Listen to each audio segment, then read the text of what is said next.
vera. Nakaipon ako ng mga plastik ng mineral na tubig.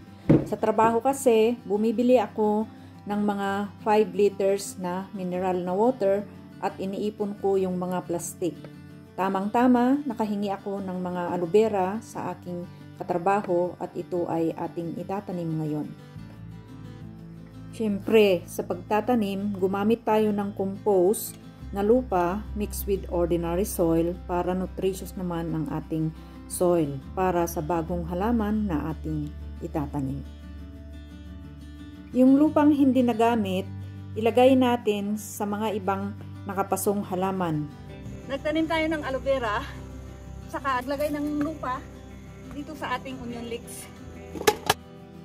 Katapos ay aking dikdikin naman ang mga eggshell na aking pinatuyo hanggang madurog ito. Mas magandang durog para madaling i-absorb ng mga halaman.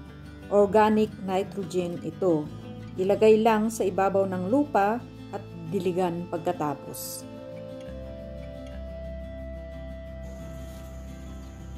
Yan po yung organic na nitrogen para sa ating halaman. Ang ginawa natin is dinikdik natin yung mga shell ng itlog, pinadry muna natin para madaling dikdikin. So nitrogen is very important sa plant, at the same time potassium. Saan naman ako kumukuha ng aking potassium? Yung mga balat ng banana, patatas, pwede mong ibabad, tapos yun ang pandilig mo.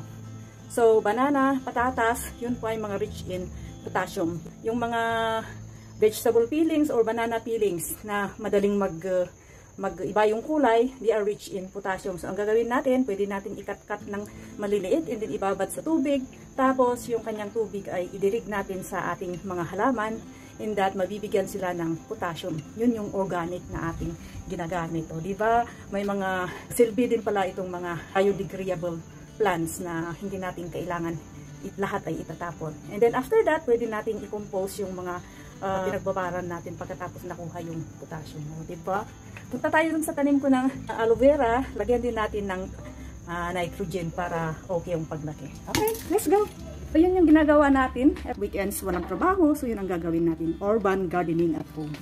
Ito yung mga katatanim lang nating mga aloe vera. So ang gagawin ko, lalagyan ko rin siya ng yung dinurog nating eggshells At spread ng maayos para pantay-pantay. Pagkatapos nito, diligan and let the eggshells be absorbed dun sa soil. Yung pinagtaniman natin, yung mga iniipon natin mga plastic, o ayan o, yung plastic ng mineral water o yung mga distilled water. Maraming gamit ang aloe vera.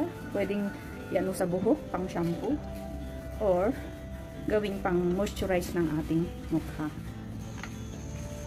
Ito yung mga binigay nilang sa akin. Ang tawag naman dito is yung Rubber plants.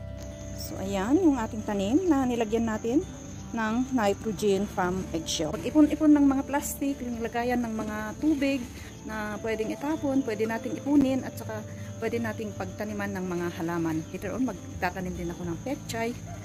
Diba? Subukan natin din yung mga vegetables.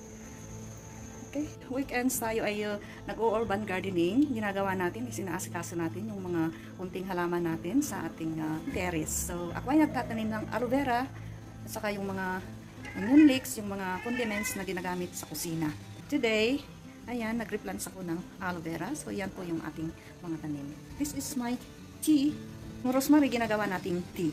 Diba? Magtatanim din tayo ng rosemary kahit lang sa mga paso-paso. Rosemary, combine mo sa oregano, boil mo ng about 20 to 30 minutes, tapos i-cool off mo yung, and then lagay mo sa sprayer, and then gagawin mong pang blacken ng buhok para daw hindi masyadong pumuti ang iyong buhok. Pwedeng gamitin mo rin for blackening, hair coloring ang rosemary in combination with oregano.